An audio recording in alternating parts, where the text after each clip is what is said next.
한 남자가 조심스럽게 무릎을 꿇습니다. 그의 손에는 반짝이는 반지가 들려 있었고 얼굴엔 설렘이 가득했죠. 그리곤 이렇게 속삭입니다. 나와 하느님 앞에 네 순결을 지키겠다고 약속해줄래? 이건 아버지가 이제 막 20살이 된 친딸에게 건네는 서약이었습니다. 화목함이라는 가면 뒤에 숨겨진 기괴한 부녀의 진실. 오늘 토요미스테리에서 지금 바로 살펴봅니다. 안녕하세요. 토요미스테리 막내 진행자 디바메이입니다.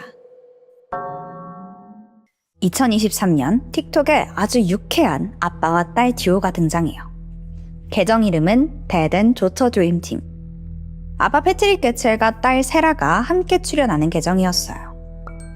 X세대 아빠가 MZ세대 딸 트렌드에 맞춰서 춤도 추고 챌린지도 올리니까 이게 난리가 난 거예요. 와, 나도 저런 아빠 있었으면 좋겠다. 순식간에 수만 명의 팔로워를 모으며 SNS 스타가 됩니다. 그런데요, 여기 영상이 올라오면 올라올수록 시청자들은 묘한 기류를 포착합니다. 문제는 바로 이 부녀가 추는 춤과 노래였어요. 아빠와 딸이 막 장난치면서 부를 법한 그런 노래가 아니었거든요. 영화 그리스에 나오는 유명한 노래, 그거 아시죠? 이제 막 사랑에 빠져서 서로를 갈망하는 그 로맨틱한 사랑 노래에 맞춰서 둘이서 영상을 찍은 거예요. 게다가 아빠는 딸의 허리를 강하게 끌어안았고 딸은 아빠 품에 안겨서 연인들이나 나눌 법한 진득한 눈빛을 교환했죠. 영상을 본 사람들은 이게 아빠랑 딸이 출 만한 춤이 맞나? 내가 지금 뭘 본 거지? 큰 충격에 빠졌어요. 그런데 여러분, 여기서 진짜 이상한 건 이뿐만이 아닙니다. 의혹을 대하는 두 사람의 반응이 좀 과하달까요? 평범하지 않았거든요. 보통 정상적인 부녀 관계면 이런 오해를 받았을 때 불쾌해하면서 오해를 바로잡거나 선곡을 아예 바꾸잖아요. 근데 이 패트릭과 세라는요, 아주 적대적이고 공격적인 태도로 나옵니다. 딸 세라는 카메라를 매섭게 노려보면서 이렇게 쏘아붙여요. 저 미성년자 아니거든요? 우리 아빠 이상한 사람 아니에요. 그렇게 보기 싫으면 내 계정에서 나가요. 아빠 패트릭은 한술 더 떠요. 우리가 커플처럼 보인다고요? 그건 우리 사이가 너무 화목해서 그래요. 자, 여러분, 여기서 잠시 이 가정에 대해서 좀 더 알아봐야 하는데요. 이 가족은 아빠 패트릭과 엄마 테레사, 그리고 딸 세라와 막내 남동생까지 총 4명입니다. 근데 이 4식구가 사는 곳이 좀 이상해요. 네, 집이 아니라 텍사스의 장기투숙 모텔방에서 다 함께 지내더라고요. 이 4식구가 방 하나에 침대 몇 개를 다닥다닥 붙여놓고 막 부대끼면서 살았던 거예요. 더 이상한 점은 딸 세라와 남동생은 평생 학교를 다닌 적이 없습니다. 오랜 세월 동안 오직 집에서, 그것도 아빠 패트릭에게만 철저하게 홈스쿨링을 받았거든요. 여러분, 지금 이 상황이 좀 이해가 되시나요? 그러니까 세라는 20살이 넘을 때까지 학교도 직장도 또 친구도 없이 하루 24시간 1년 365일을 아주 좁고 폐쇄적인 세계에만 갇혀 살았던 거예요. 이런 환경에서 자랐다면 아이들에게 아빠의 말은 법이자 세상이었겠죠. 패트릭이 무슨 짓을 하든 어떤 옷을 입히든 이게 일반적인 우리 가족의 방식이다 라고 말하면 믿을 수밖에 없는 상황인 겁니다. 근데 딱 한 명, 세라가 영상마다 내 인생 최고의 절친, 유일하게 자랑하던 친구가 있었습니다. 그건 바로 제나였죠. 제나는 세라가 가족을 제외하고 유일하게 연결된 사람이었어요. 그러던 어느 날 큰 사건이 하나 터지는데요. 세라가 틱톡에 댄스 영상 하나를 올려요. 근데 그 영상의 배경음악이 좀 특이했어요. 사실 틱톡은 제일 핫한 노래들만 사용하잖아요. 근데 세라가 사용한 노래는 인터넷을 아무리 뒤져도 출처가 나오지 않는 좀 특이한 곡이었어요. 오직 세라만 사용했더라고요. 뭔가 이상함을 감지했던 사람들은 이 노래의 정체를 추적하기 시작합니다. 그렇게 꼬리를 물고 도착한 곳은 바로 아리엘라 브리그먼이라는 계정이었습니다. 알고 보니까 세라가 사용했던 그 노래는 이 계정에서 생성한 AI 음원이었는데요. 근데 이 계정 정체가 좀 수상해요. 아리엘라는 AI로 만들어낸 가상 여자 페르소나였는데 처음에는 음악을 메인으로 올렸거든요. 근데 점차 게시물의 수위가 올라가더니 나중에 가서는 성인 콘텐츠를 유료로 팔기 시작했어요. 아니 근데 잠깐만요. 그럼 세라는 대체 이 성인 계정이랑 무슨 관계인 거죠? 아무도 모르는 노래를 굳이 쓴 것도 그렇고. 사람들은 커뮤니티에서 이런 글을 쓰기 시작합니다. 그 아리엘라 계정 드림팀 부녀가 직접 운영하는 거 아니야? 물론 이건 좀 억측이기는 해요. 근데 소름 돋게도 이런 글이 올라오자마자 그 계정은 몇십 분 만에 그냥 흔적도 없이 사라집니다. 이거 뭐 대놓고 범인이 누구인지 자백한 거 아닌가요? 물론 아빠 패트릭은 끝까지 발뺌했어요. 우리는 그냥 우연히 알게 된 좋은 노래를 사용했을 뿐이다 라는데요. 근데 이 계정과 드림팀 부녀의 연관성은 한두 개가 아니에요. 과거에 패트릭과 세라가 공동 집필로 책을 한번 출판한 적이 있는데요. 일단 그 내용이 좀 기괴해요. 17살 소녀와 용의 기묘한 유대관계를 다뤘는데 이게 읽다 보면 왠지 모르게 불쾌해지는 판타지 소설이었죠. 근데요, 이 문제의 성인 AI, 그 아리엘라 계정의 후원 페이지 배경 화면이 바로 이 책 표지였습니다. 솔직히 아무도 모르는 그 요상한 책이 왜 하필 이 음란 계정의 배경으로 쓰였을까요? 애초에 그 책의 존재를 아는 사람은 뭐 거의 없어요. 이뿐만이 아닙니다. 해외의 한 성인 창작 사이트에서는 이 AI 계정과 연관된 것으로 의심받는 한 소설 계정이 발견됐어요. 거기엔 직접 작성한 웹소설이 여러 개 업로드돼 있었죠. 그중 하나의 제목은 Dad and Me, 우리말로 아빠와 나죠. 온라인에서 해당 작품을 확인한 사람들에 따르면 아버지와 딸의 관계를 약간 성인물로 묘사한 내용이었고, 작품 곳곳에는 드림팀 부녀를 떠올리게 하는 설정과 표현들이 등장했다고 합니다. 예를 들어서 이 가족이 즐겨하던 게임인 몬스터 헌터를 연상시키는 요소나 세라를 부르던 애칭과 비슷한 표현들이 등장했어요.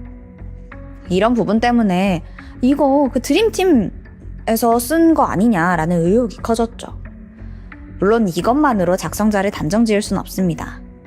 하지만 이런 정황들이 하나둘 쌓이면서 사람들의 의심은 커져갈 수밖에 없었어요. 그런데 사람들을 더 소름 끼치게 만든 건 따로 있었습니다. 아리엘라 계정이 삭제되기 전에 그녀의 사진을 미리 캡처해두고 있던 사람들이 있었는데요. 이 사진을 자세히 들여다보니까 누군가와 아주 닮아 있더라고요. 그건 바로 세라가 평소 SNS에서 자기 절친이다라고 자랑하던 제나였습니다. 사실 제나는 평범한 소녀가 아니었어요. 미국에서 배우와 가수로 활동하던 셀럽이었고 유명 배우의 딸로도 알려져 있었죠. 근데 세라가 올린 영상들만 보면 두 사람은 정말 가까운 친구처럼 느껴졌습니다. 제나를 베스트 프렌드라고 부르면서 함께 찍은 사진과 영상을 여러 번 공개했고 두 사람 사이에 특별한 유대가 있는 것처럼 이야기했거든요. 그런데 실제 밝혀진 두 사람의 관계는 좀 달랐습니다. 서로 일상을 나누는 친구라기보다는 세라가 제나의 팬 행사에 여러 차례 찾아가면서 얼굴을 알게 된 그냥 그런 관계였던 거예요. 그러니까 제나에게 세라는 그냥 자주 찾아오는 열혈 팬? 그 이상도 이하도 아니었던 겁니다. 이 모든 사실을 알게 된 제나는 이후에 세라와 패트릭 계정을 모두 차단한 것으로 알려졌습니다. 하지만 부녀는 제기된 의혹에 대해서 끝까지 아니라고 주장했어요. 근데 사실 결정적인 증거는 없잖아요. 그냥 사람들이 느낀 위화감과 정황들. 그러니까 대부분 심증에 가까웠죠.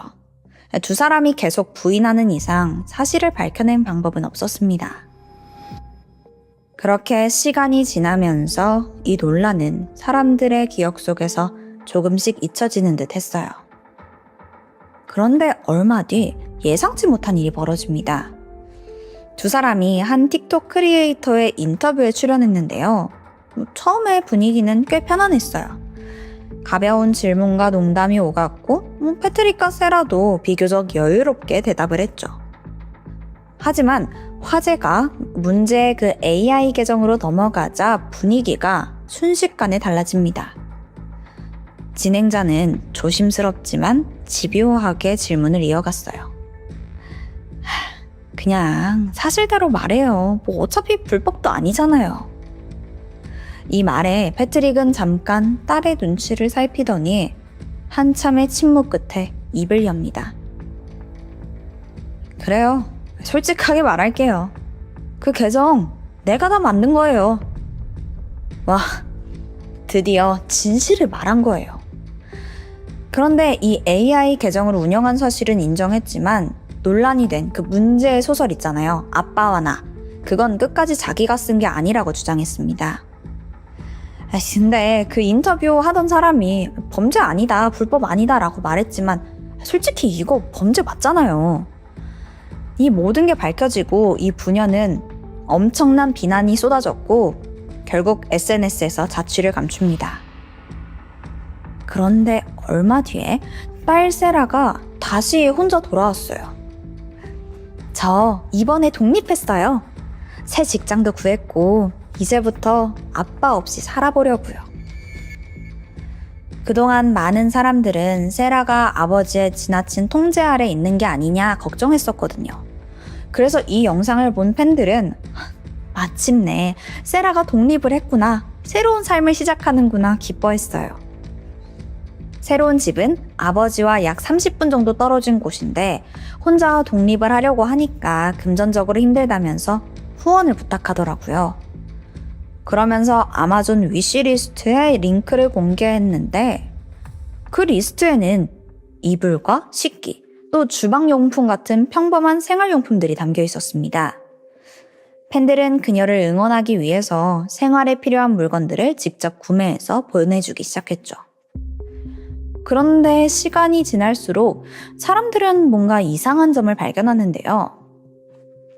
세라가 올리는 사진이나 영상 속 배경들이 이전과 크게 달라 보이질 않는 거예요. 같은 건물 구조처럼 보였고 창밖 풍경도 비슷했죠. 그렇게 그녀의 독립에 대해 의구심을 품게 되는데요.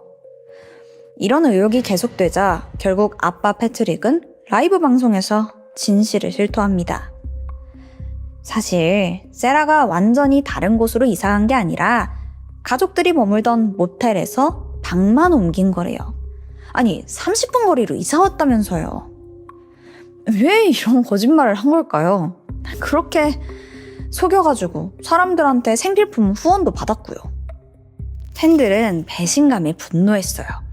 세라가 이번만큼은 아버지 그늘에서 벗어나서 새로운 삶을 시작하길 바라는 그런 마음으로 도움을 보낸 거잖아요. 결과적으로 그 선의는 거짓말에 이용당한 겁니다.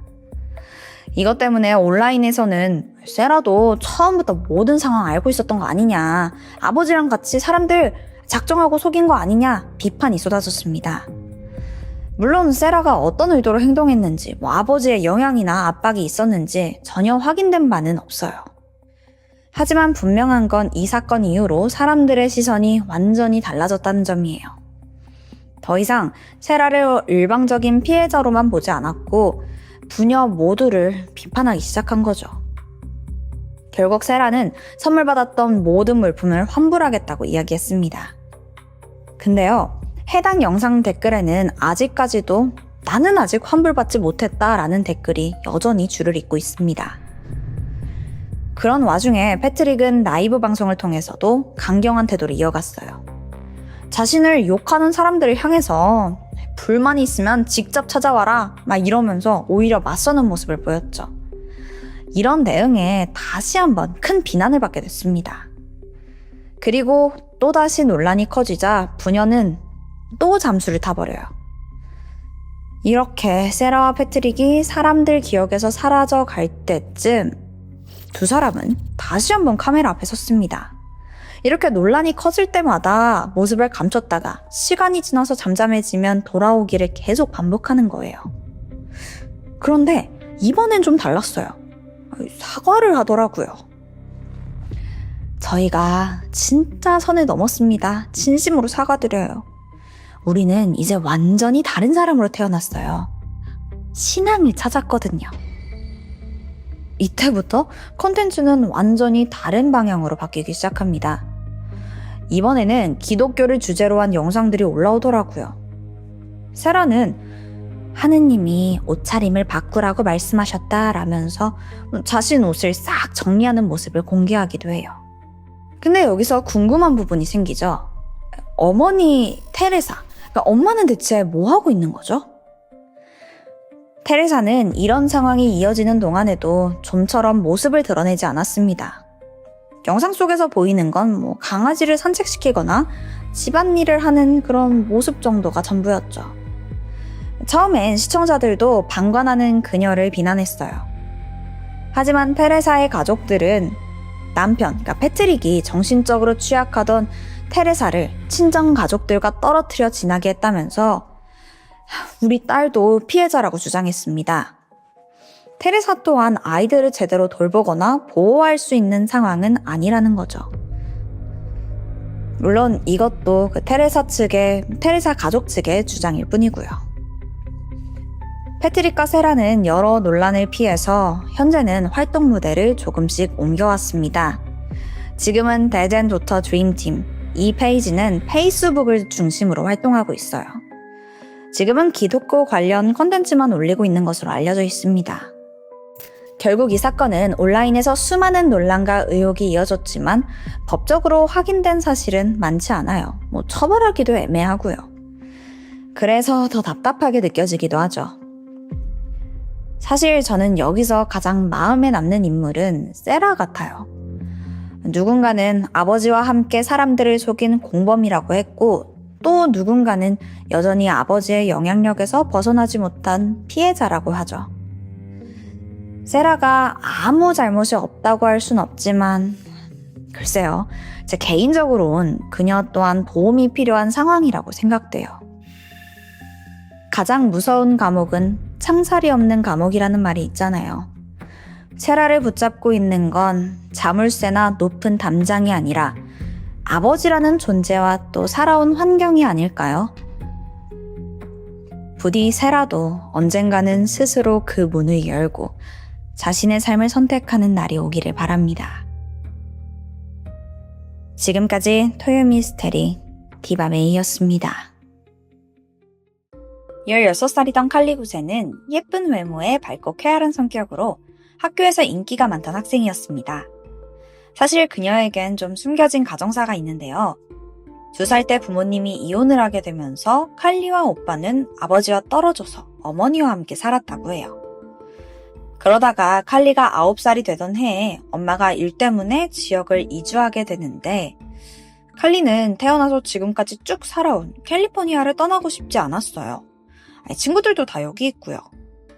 근데 마침 친아빠가 캘리포니아에 살았거든요. 칼리는 결국 이 지역에 남기로 하고 이때부터 아빠와 함께 지내게 됩니다. 당시 아빠 잭은 재혼을 한 상태였어요. 새 아내인 멜리사와 2 아들과 함께 지내고 있었습니다. 칼리는 특유의 밝은 성격으로 새로운 환경에 빠르게 적응하게 돼요. 이복 동생들과도 잘 지냈고 새엄마 멜리사와는 정말 친구같이 친하게 지냈죠. 칼리가 지내던 동네는 작은 시골 마을이었어요. 그러다 보니까 이 졸업 무도회인 프롬 같은 학교 행사 말고는 학생들이 뭔가 즐길 법한 그런 부분이 하나도 없었다고 해요. 그렇게 학교 행사 중에 제일 크게 열리는 것 중 하나가 바로 홈커밍이라고 가을 풋볼 시즌에 맞춰서 열리는 고등학교 미식축구 경기가 있어요. 이게 프롬만큼이나 중요하고 아주 인기 있는 행사라고 해요. 홈커밍이 개최되던 2018년 10월 12일, 칼리는 잔뜩 들떠서 오늘 학교 끝나고 혹시 남자친구랑 경기 보러 가도 되냐 부모님한테 물어보더라고요. 네, 아까 말했다시피 이 시골 마을에서 10대가 즐길 법한 게 거의 없다고 했잖아요. 그래, 오랜만에 놀아야지. 부모님은 허락을 해줬죠. 그래도 너무 늦지 않게 들어오고 데리러 갈 수 있으니까 연락해라 라는 말을 덧붙입니다. 칼리는 신나서 알겠다고 이따 보자 인사하고 기분 좋게 집을 나섰습니다. 그렇게 저녁 8시쯤 칼리의 새엄마 멜리사는 전화 한 통을 받게 되는데요. 딸 칼리였어요. 갑자기 자기를 학교로 좀 데리러 와달라고 하더라고요. 근데 저녁 8시면 이제 막 경기가 시작할 시간이거든요. 멜리사는 딸한테 너 경기 안 보냐 물어봤는데 칼리가 갑자기 아니다. 엄마 그냥 내가 알아서 갈게요. 이렇게 얘기하는 거예요. 엄마는 걱정돼서 그럼 누가 너 집에다 데려다 주냐 물어보니까 남자친구 도날두가 데려다 줄 것 같으니까 걱정하지 말라고 안심시키고는 그렇게 통화를 끊습니다. 그로부터 약 1시간 정도 지난 저녁 9시 멜리사는 또다시 칼리에게서 전화를 받습니다. 근데 이번엔 상황이 좀 달랐어요. 딸의 목소리가 너무 막 떨리고 불안정하더라고요. 그리고 하는 소리가 지금 당장 자기를 좀 데리러 와달라 부탁합니다. 사실 칼리는 부모님한테 말했던 대로 미식축구 경기를 보러 간 게 아니었어요. 남자친구 도날드와 또 친구들이 모인 하우스 파티에 갔더라고요. 부모님이 허락하지 않을 것 같으니까 그냥 홈커밍 경기 구경 간다 둘러댔던 거였죠. 알고 보니까 그날 밤 칼리는 친구들과 놀다가 오랜만에 대마초를 피웠다고 해요. 사실 예전에 대마초를 좀 피우다가 부작용으로 편집증 증세를 겪고 그걸 아예 끊었었거든요. 근데 애들이랑 놀면서 술도 좀 마시고 막 신이 나니까 그냥 오랜만에 한 번쯤 괜찮지 않을까 흡연을 했던 겁니다. 처음에는 막 텐션도 오르고 재미가 있었어요. 근데 시간이 흐르면서 그녀의 상태가 급격히 이상해지기 시작했습니다. 처음 새엄마 멜리사와 통화를 끝내고 저녁 8시가 조금 넘었을 때 갑자기 파티에서 나오는 이 음악 소리가 너무 무섭다면서 불안 증세를 보였죠. 남자친구 도널드가 걱정하면서 그 칼리를 좀 진정시키려고 했는데 오히려 도널드를 무서워하면서 막 피하더라고요. 아예 자기한테 손도 못 대게 해요. 결국 극도로 불안해진 칼리는 새엄마 멜리사에게 다시 전화를 걸어서 자기를 좀 데리러 와달라고 호소했던 겁니다. 멜리사는 딸 목소리만으로도 이게 뭔가 심상치 않다라는 걸 느꼈어요. 곧장 차를 몰아서 파티 장소로 향했습니다.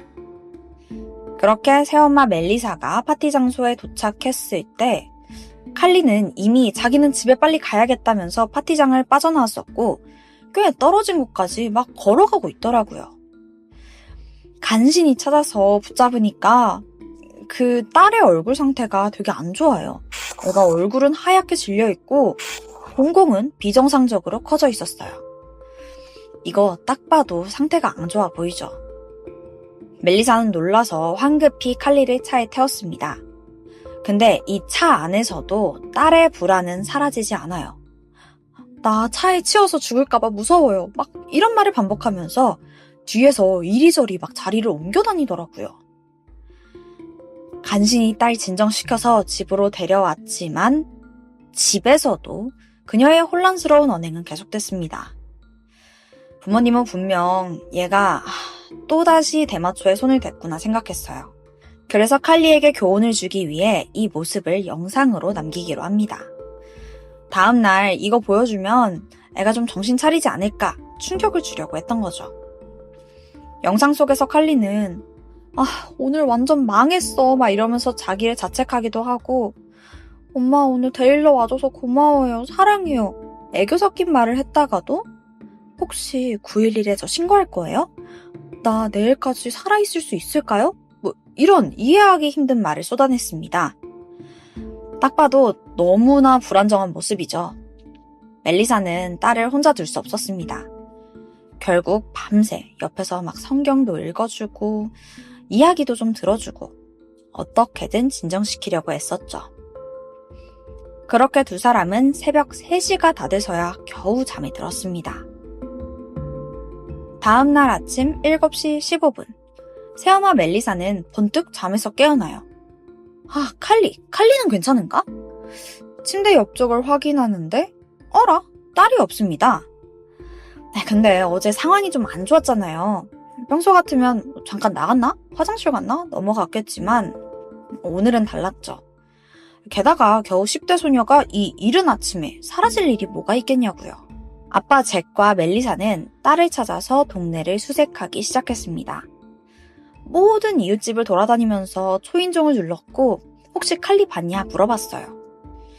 하지만 거의 2시간이 지나도록 딸의 흔적은 보이지 않습니다. 오전 9시 35분, 그들은 결국 경찰에 칼리 실종 신고를 하게 돼요.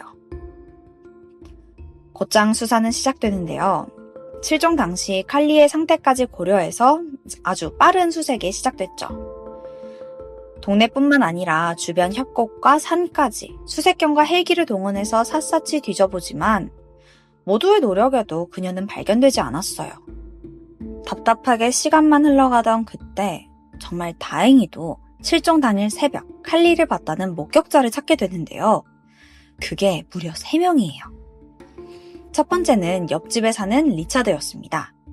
그는 새벽 6시쯤 칼리가 하늘을 올려다보면서 길을 걷는 모습을 봤다고 했어요.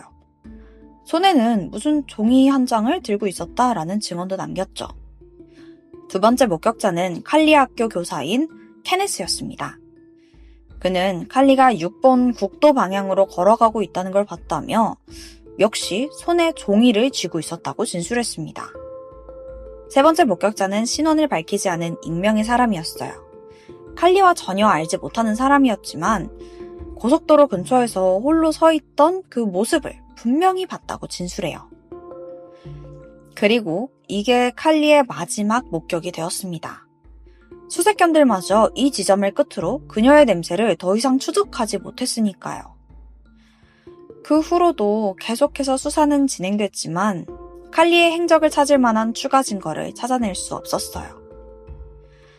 가족들은 애타는 마음으로 여러 방송에 출연해서 칼리를 찾아달라고 도움을 호소했습니다. 덕분에 사건은 전국적으로 주목을 좀 받게 됐죠. 하지만 이 관심이 커지면 커질수록 사람들의 추측도 눈덩이처럼 점점 불어나게 되는데요. 그 중에 좀 섬뜩한 가설이 하나 있어요. 정말 칼리가 집을 나간 게 맞을까? 혹시 그녀가 이미 마약 과다 복용으로 사망했고 새엄마 멜리사와 아버지 잭이 시신을 처리한 건 아닐까라는 시나리오가 인터넷에서 떠돌기 시작한 겁니다. 심지어 더 충격적인 주장도 나왔는데요. 3명의 목격자가 봤다던 그 소녀가 사실 칼리가 아니라 알리바이를 만들기 위해 새엄마 멜리사가 칼리처럼 분장을 하고 거리를 걸어 다녔다는 이런 공포영화 같은 가설이었죠. 물론 이건 어디까지나 인터넷에서 떠도는 이야기일 뿐이에요. 하지만 칼리의 친엄마 린지 또한 멜리사를 의심하면서 더 많은 지지를 받게 돼요. 게다가 새엄마 멜리사가 몇 번 진술을 번복했었거든요. 그러다 보니까 이 가설에 더욱 힘이 실리게 되죠. 처음 그녀는 새벽 5시 45분쯤 칼리가 자는 걸 봤고 7시에 다시 가서 보니까 딸이 사라졌다라고 말했다가 나중에는 사실 새벽 내내 칼리랑 같이 있었었고 잠깐 잠에 들었다가 깼을 때 이미 사라져 있었다. 이런 식으로 약간 묘하게 진술이 바뀌는 거예요. 여기에 사람들이 의심을 품은 거고요. 근데 또 생각해보면 지난 밤부터 딸이 이상행동을 보였고 아침에 일어나자마자 실종된 상황이에요. 이 혼란스러운 와중에 기억이 좀 뒤바뀌었을 수 있는 가능성을 배제할 수는 없었습니다. 결정적으로 아빠 잭과 새엄마 멜리사는 거짓말 탐지기 검사를 자발적으로 받았고 경찰이 그들의 집도 꼼꼼히 수색했어요. 그 어디서도 범죄의 흔적은 발견되지 않았습니다. 거짓말 탐지기 역시 모두 통과했고요. 이렇게 되면 두 사람을 뭔가 범죄와 연관이 있다라고 보기는 어렵겠죠. 그렇다면 남은 가능성은 무엇일까요? 사람들은 크게 두 가지 시나리오를 말합니다. 첫째, 칼리가 스스로 집을 나와서 사막으로 걸어갔을 가능성입니다. 실종 당시 그녀의 옷차림은 흰색 티셔츠에 회색 운동복 바지 또는 청바지, 그리고 반스 운동화였죠. 사막의 극심한 일교차를 버티기엔 턱없이 얇은 차림이었습니다. 만약 길을 잃었다면 저체온증으로 쓰러졌을지도 모르고요. 하지만 대대적인 수색에도 사막 어디에서도 칼리의 흔적, 심지어 시신조차 발견되지 않았습니다. 자, 두 번째는 납치 가능성인데요. 세 번째 목격자가 칼리를 봤다는 그 지점에서 행적이 아예 뚝 끊겼잖아요. 추가 목격 정보도 더 이상 없고 심지어 수색견도 냄새를 더 이상 추적하지 못했죠. 만약 그곳에서 차량에 태워졌다면 냄새가 갑자기 사라진 이유가 설명됩니다. 하지만 경찰은 이를 뒷받침할 만한 구체적인 증거를 찾아내지 못했습니다. 그렇게 칼리의 흔적은 또다시 영영 사라지는 듯해 보였죠. 그렇게 시간은 흘러서 무려 2년이 지나가 버려요. 모두가 포기하려던 그 순간 믿기 힘든 제보가 들어옵니다. 2021년 1월 한 남성이 네바다주에서 열린 파티에서 칼리를 봤다라고 제보를 해요. 근데 이 네바다주가 칼리가 살던 캘리포니아에서 무려 160km 이상 떨어진 사막 한가운데에 있는 작은 도시거든요. 시골 마을에서 혼자 증발하듯 사라진 10대 소녀가 전혀 연관성도 없는 다른 지역에서 목격됐다? 이 사실은 정말 충격적이죠. 근데 아까 말했다시피 칼리가 납치된 것으로 보이는 정황 증거들이 다 있었잖아요. 경찰은 납치설에 집중을 하고 관련 수사를 더 진행하게 되는데요. 그리고 이때 칼리를 캘리포니아에서 네바다로 데려간 것으로 추정되는 차량 하나를 확인하게 돼요. 하지만 이 차에 대해서 뭔가 번호판이나 차종 같은 구체적인 정보는 공개되진 않았습니다. 그도 그럴 게 끝내 결정적인 증거를 발견하지 못했고 칼리 실종과 해당 차량과의 연관성을 제대로 밝혀내지 못했거든요. 그러니까 굳이 공개를 하지 않았던 겁니다.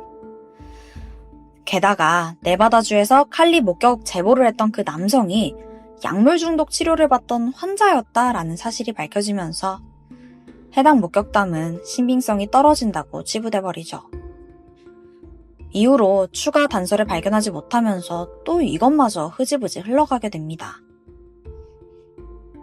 새엄마 멜리사는 칼리가 단순히 대마초가 아니라 LSD나 그 이상의 강한 약물에 취했을 가능성을 언급했습니다. 여기서 LSD는 흔히 루시드라고도 불리는 아주 강력한 환각제로 정말 적은 양만 복용해도 환각, 환청, 그리고 편집증까지 다양한 증상을 일으킵니다.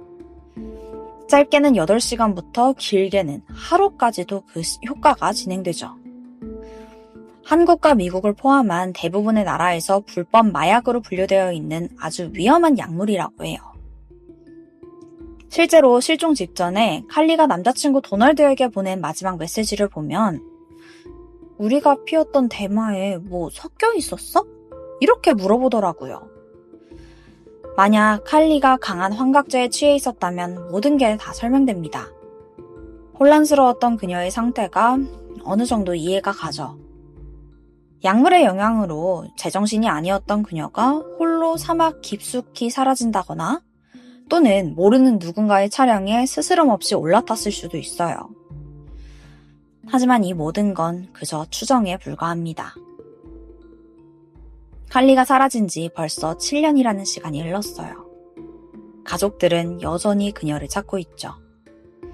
아버지 잭은 칼리가 살아있다고 믿는다며 페이스북 페이지의 제보를 계속해서 기다리고 있습니다. 과연 칼리는 대체 어디로 사라진 걸까요? 그리고 마지막 목격자들이 봤던 그 손에 쥐고 있던 흰 종이, 그건 대체 뭐냐고요? 언젠간 칼리가 다시 가족들을 만나게 되는 그날이 오길 바랍니다. 지금까지 토요 미스테리 디바메이였습니다.